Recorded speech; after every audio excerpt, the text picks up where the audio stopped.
Selamat datang di channel Pemuja Malam. Jangan lupa like, share, and subscribe ya. Terima kasih. Chapter 27. Nyaman berada di pelukan. Kalau kau sedang ada masalah dengannya, segera bicarakan baik-baik. Selesaikan masalah kalian dan jangan biarkan berlarut-larut. Aku lihat sepertinya istrimu orang yang bisa diajak berkomunikasi dengan baik. Kalau kau yang salah, segeralah minta maaf. Pungkas Harry. Kalau dia terus menghindariku bagaimana? Tentu saja kau harus berusaha lebih keras untuk membuatnya bisa berbicara denganmu. Dia tidak akan bisa menghindar kalau kau sudah ada di hadapannya. Yang paling penting, jangan gunakan kekerasan. Iya, balas Ardigo singkat, tapi dalam hati dia mencerna ucapan Harry dengan baik. Cih, itu saja tidak tahu. Sebenarnya yang sudah duda di sini aku atau kau? Ledek Harry. Aku punya istri, kalau kau lupa. Balas Ardigo. Terserah kau, punya istri tapi tidak tahu cara memperlakukannya dengan baik. Lebih baik dia menjadi istriku saja. Cibir Harry membuat Ardigo menatapnya kesal. Waktu istirahat telah selesai. Para karyawan sudah kembali ke ruangannya masing-masing. Suasana kantin yang tadinya ramai perlahan mulai lengang. Ardigo sudah kembali ke kursi kebesarannya dan duduk dengan kepala menunduk dan jemari yang saling bertaut. Harry sudah pergi dan kembali ke kantornya beberapa menit yang lalu. Setelah bertahan beberapa menit dengan posisi seperti itu, tiba-tiba dia menegakkan kepalanya dan meraih gagang telepon di atas meja. Hubungi bagian pantry untuk membuatkan saya kopi dan suruh Friska yang mengantarkannya. Perintah Ardigo kepada Andre. Setelah mengatakan itu, dia kembali meletakkan gagang telepon ke tempat semula. Dia sudah memutuskan untuk berbicara dengan Friska serta meminta maaf kepada gadis itu. Ardigo sengaja menyuruh Friska datang dengan alibi mengantarkan kopi untuknya karena mempertimbangkan sesuatu. Sambil menunggu kedatangan Friska, Ardigo menyibukkan dirinya dengan berkas-berkas yang sudah menumpuk di atas meja. Beberapa menit kemudian suara ketukan pintu terdengar. Ardigo menegakkan kepalanya dan menatap daun pintu lebar dengan warna putih itu. Masuk, perintah Ardigo. Pintu pun terbuka dan muncullah seorang wanita yang sedang membawa nampan kopi. Ardigo terkejut karena sosok itu bukanlah orang yang sedang ditunggunya. "Kenapa kamu yang mengantarnya?" tanya Ardigo kepada office girl itu. "Maaf tuan, tadi Nona Friska meminta tolong kepada saya untuk mengantarkan kopi tuan, karena tiba-tiba dia ingin ke kamar mandi," jelas gadis itu. "Sial, dia sengaja menghindariku," batin Ardigo. "Ya sudah, taruh di atas meja saya." "Baik, tuan." Setelah itu gadis itu pun segera pamit untuk keluar. Ardigo membuang nafas kasar dan memijat pelan pangkal hidungnya. Dia sedang memikirkan cara supaya bisa segera berbicara dengan Friska. Ingin rasanya dia segera menuju ruangan sang istri dan membawanya ke sini, namun dia ragu karena mengingat sesuatu. Aku tidak peduli," ujar Ardigo. Lalu segera melangkahkan kakinya dengan cepat keluar ruangan. Dia turun menggunakan lift dan segera menuju kamar mandi yang berada di dekat ruangan Friska, berharap gadis itu masih di sana. Ardigo berpura-pura memainkan ponselnya sambil berdiri agak jauh dari kamar mandi. Tak lama kemudian, dia melihat Friska keluar dari sana. Dalam hati dia hampir saja bersorak karena usahanya membuahkan hasil. Sepertinya, Friska tidak menyadari kehadiran Ardigo di sana. Setelah memastikan keadaan aman, Ardigo langsung mendekati Friska dan mencekal pergelangan tangan sang istri. Astaga, Friska sangat terkejut dengan tindakan Ardigo yang tiba-tiba. Dia hampir saja ingin membentak bahkan memukul orang yang sudah berani kurang ajar terhadapnya. Saat menyadari siapa yang memegang tangannya, Friska tiba-tiba terdiam dengan raut wajah datar. Perasaan canggung dan tidak nyaman langsung dirasakannya. Bagaimana tidak, orang yang sangat dihindarinya saat ini justru berdiri tepat di hadapannya. Setelah beradu pandang beberapa saat, Friska langsung memalingkan wajahnya ke samping. "Lepaskan tangan saya, Pak," ucap Friska sopan karena mengingat ini di kantor. "Tidak, kita harus berbicara," ujar Ardigo tegas. "Saya tidak ingin berbicara dengan Anda. Lagi pula ini di kantor," tolak Friska. "Tapi saya ingin berbicara dengan kamu, dan saya tidak peduli karena ini kantor saya." "Aku tidak mau." "Lepaskan." Friska menatap Ardigo tajam namun tidak menyurutkan niat pria itu. "Kita perlu berbicara, Friska. Ayo ikut ke ruangan saya." Ardigo mulai menarik tangan Friska. Dia menggenggam tangan Friska dengan erat namun tidak sampai menyakiti gadis itu. "Aku tidak mau." Friska menarik tangannya. Dan terjadilah adegan tarik-menarik di antara sepasang suami istri itu. "Friska," panggilan seseorang menghentikan keduanya. Mereka kompak menoleh ke sumber suara. Friska terlihat kaget dan cemas, sangat berbeda dengan Ardigo yang justru santai dan tanpa beban. Friska gugup dan cemas melihat Tasya yang berjalan ke arahnya dengan wajah bertanya-tanya. "Ada apa ini?" tanya Tasya bingung melihat Ardigo yang menggenggam tangan Friska. "Saya ingin berbicara dengannya." "Ayo," ajak Ardigo kembali menarik tangan Friska. "Aku tidak mau." "Jangan menguji kesabaran saya, Friska." Ardigo kembali mencoba menarik tangan Friska, namun dicegah oleh Tasya. "Hentikan, Pak. Kenapa Anda memaksa teman saya? Memangnya apa yang ingin Bapak bicarakan dengannya?" "Bukan urusan kamu." "Tidak bisa begitu, Pak. Bapak tidak bisa memaksa teman saya seperti ini. Walaupun Bapak pemilik kantor ini, tapi Bapak tidak bisa seenaknya ingin berbuat macam-macam kepada teman saya. Asal Bapak tahu, teman saya ini sudah menikah. Walaupun suaminya kurang ajar dan menyebalkan, tetap saja dia suaminya." Friska semakin pucat mendengar ucapan Tasya yang tanpa beban. Sedangkan Tasya sedang berusaha semaksimal mungkin untuk menyelamatkan sang sahabat dari CEO genit itu. Ardigo melebarkan matanya mendengar penjelasan Tasya. Itu berarti dialah orang yang dimaksud oleh gadis itu. "Kurang ajar dan menyebalkan," ulang Ardigo. "Iya. Tapi tetap saja teman saya ini adalah wanita yang bersuami dan saya akan melindunginya. Jadi tolong lepaskan dia." "Saya tidak mau." "Ayo, Friska. Saya tidak akan mengizinkan Bapak membawa teman saya." Tasya memberanikan diri untuk menentang sang CEO Fabian Scorp hanya demi membela Friska. "Saya tidak butuh izin dari kamu untuk berbicara dengan istri saya sendiri," pungkas Ardigo. Tasya sangat terkejut dan tiba saja otaknya blank mendengar pengakuan Ardigo. Bukan hanya Tasya, Friska pun sama terkejutnya. Dia tidak menyangka Ardigo akan mengakuinya sebagai istri. Apa?" tanya Tasya kaget sekaligus tidak percaya.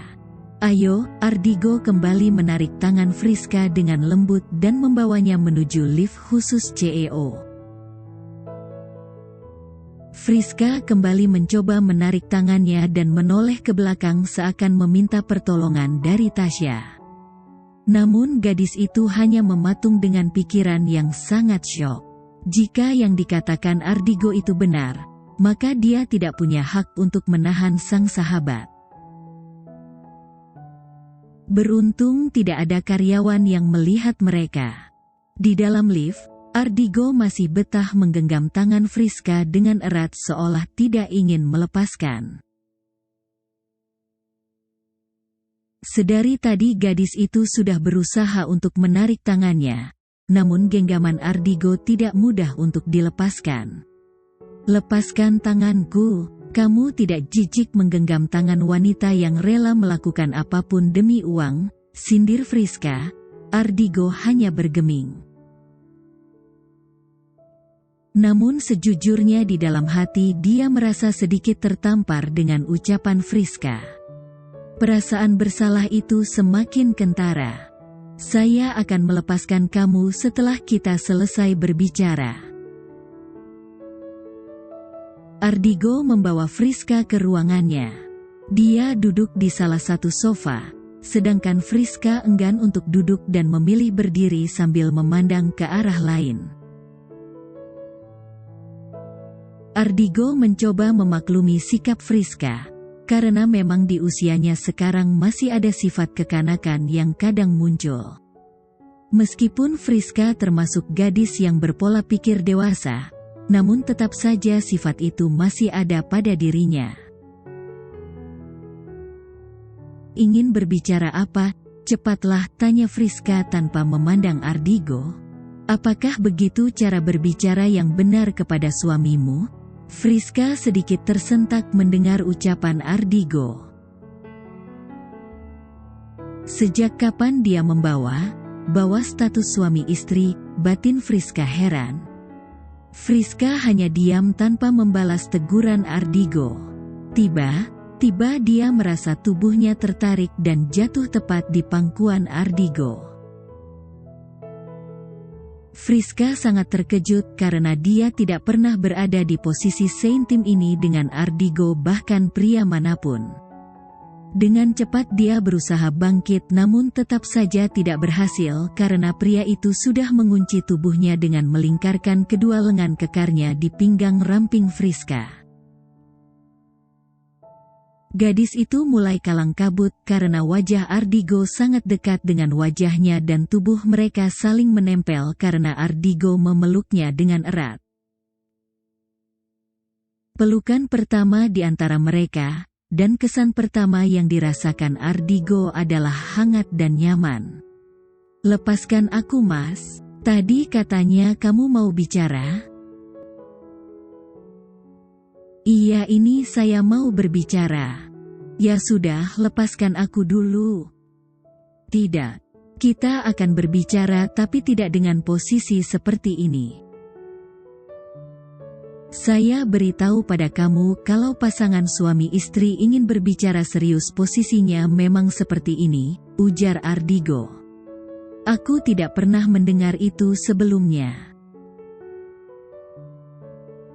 Karena itu saya memberitahu kamu. Karena kamu sudah pernah menikah sebelumnya, kamu pikir bisa membohongiku. Aku tidak percaya." "Terserah kamu. Tapi saya tidak akan melepaskan kamu sebelum masalah kita selesai." "Aku tidak merasa punya masalah denganmu," ujar Friska menatap lurus ke depan, karena posisinya menyamping di pangkuan Ardigo. "Iya, tapi saya yang punya salah kepada kamu.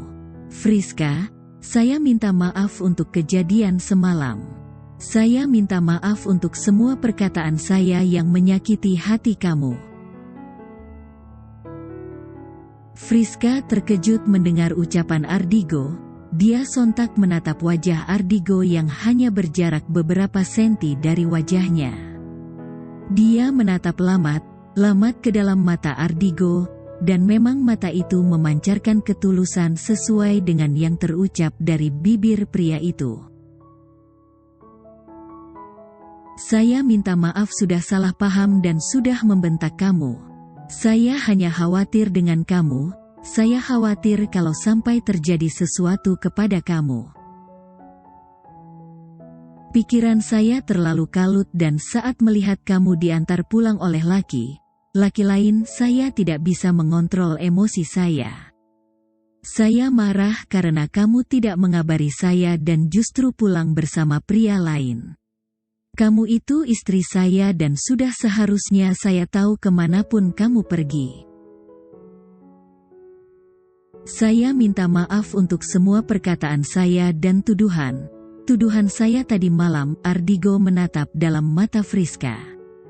Gadis itu bisa merasakan ketulusan dan kebenaran dari ucapan sang suami. Friska hanya diam mencerna ucapan Ardigo. Tidak pernah terbayangkan olehnya Ardigo berbicara seperti itu, seolah mereka adalah pasangan suami istri yang sesungguhnya. Begitupun Ardigo, dia juga tidak menyangka bisa mengutarakan seluruh isi hatinya. Tadinya dia hanya berniat meminta maaf saja. Namun dia malah merasa nyaman untuk mengeluarkan semua isi hatinya tanpa beban di hadapan sang istri.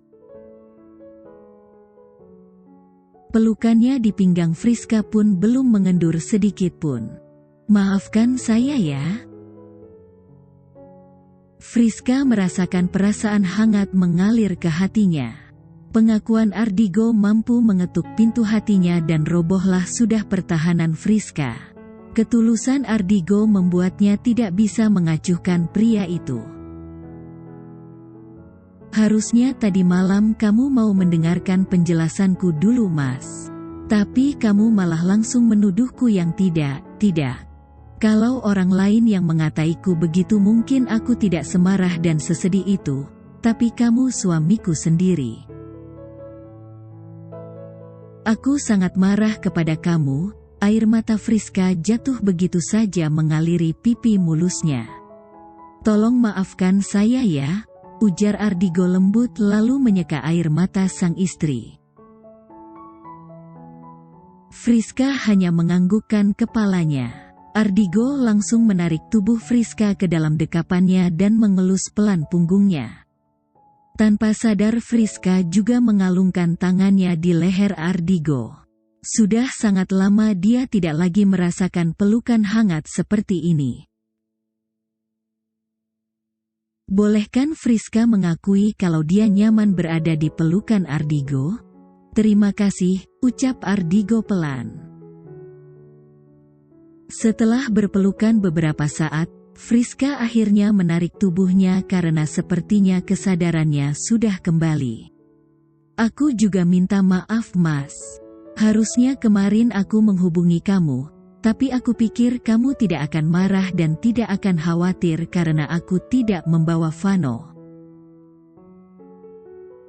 Yang saya khawatirkan bukan hanya Vano, tapi kamu juga. Jadi tolong kabari saya kemanapun kamu pergi. Dan maaf juga karena sudah menamparmu tadi malam," ujar Friska sambil menunduk. "Tidak apa-apa, tapi tamparanmu lumayan kuat juga," canda Ardigo. "Maaf." "Iya, sekarang masalah kita sudah selesai ya, jadi jangan menghindari saya lagi. Kita sudah menikah, dan di dalam rumah tangga itu masalah diselesaikan bukan dihindari." Friska hanya terkekeh pelan membuat Ardigo bingung. "Kenapa kamu tertawa?" "Aku hanya merasa lucu saja. Pernikahan kita hanya 1 tahun tapi kamu sudah mengajariku sejauh itu." Ardigo merasa tertampar dengan ucapan Friska. Bisanya gadis itu teringat dengan kesepakatan pernikahan mereka dan mengucapkan hal seperti itu dengan tanpa beban. Ardigo bahkan hampir lupa dengan kesepakatan yang dia buat sendiri. "Pernikahan tetap saja pernikahan," balas Ardigo seadanya. Dia tidak tahu harus merespon bagaimana. "Iya, baiklah. Bisa lepaskan aku sekarang? Aku ingin kembali ke ruanganku." Dengan berat hati Ardigo melepaskan tangannya dari pinggang Friska. "Aku keluar dulu, Mas," pamit Friska. "Iya. Nanti pulang dengan saya."